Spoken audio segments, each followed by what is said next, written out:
Good day everyone. By the way, my name is Sag-od, first year BE-Ed 1B.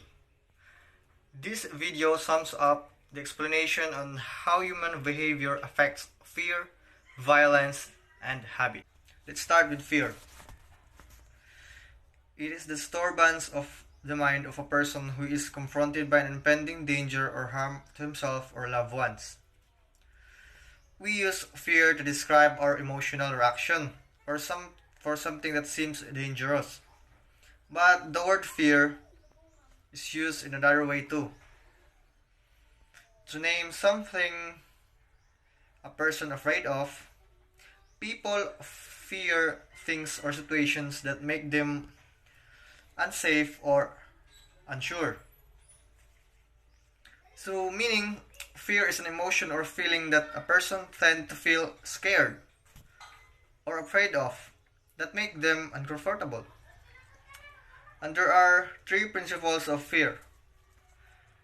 The first one is acts done with fear are voluntary. A person acting with fear is acting in spite of his fear and is in full control of himself. So it means that a person who performing an act with fear is in control of herself or himself, wherein you already know in yourself what are the possible circumstances that you'll be facing.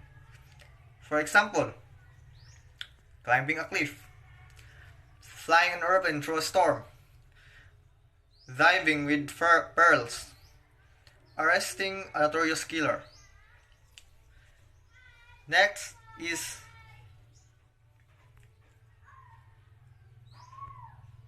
acts done out of fear. However great is simply voluntary, although it is also conditionally voluntary.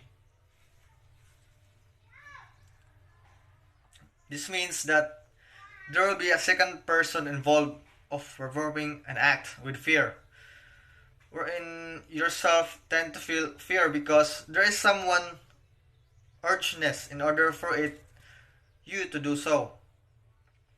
There is someone who is involved doing this out of fear. For example, the child read his book out of the mother. The employee volunteers to work overtime out of fear of being fired by the boss. Next is acts done because of intense fear or panic are involuntary. This simply means that your fear is based on an unexpected situation and forced to perform doing involuntarily. Like for example, a person in a state of panic might jump from 12th floor of a burning building. So generally, the three principles have different aspects of fear, wherein the acts done with fear is in control of the self-fear, and acts out of fear is there is someone involved of having fear, while acts done because of intense fear is a type of fear that depends on situation. Now let's proceed to violence. Refers to any physical force exerted on a person by another free agent for the purpose of compelling said person to act against his will. So it means that violence is an unlawful mannerism, wherein there is an intentional use of force or power that intended to cause harm. The damage inflicted by violence may be physical, psychological, or both.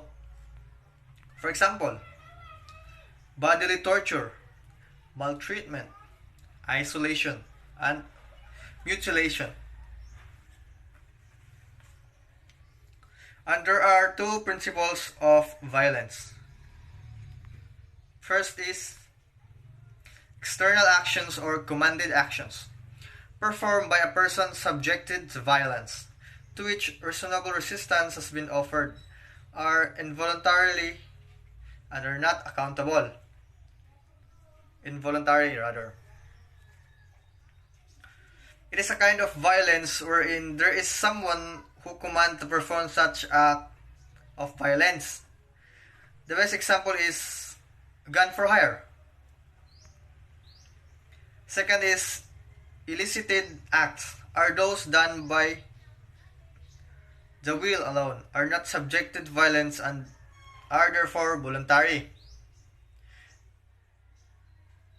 Simply means that this kind of violence done by your own self, in which there is no person involved in committing such violence.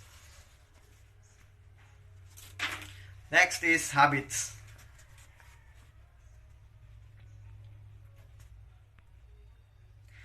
Is a lasting readiness of facility burn of frequently repeated acts for acting certain manners. Like for example, thumb suck of a child or a baby. The word habit forming that we use to refer to certain experience shows how easy it is for one to acquire habit.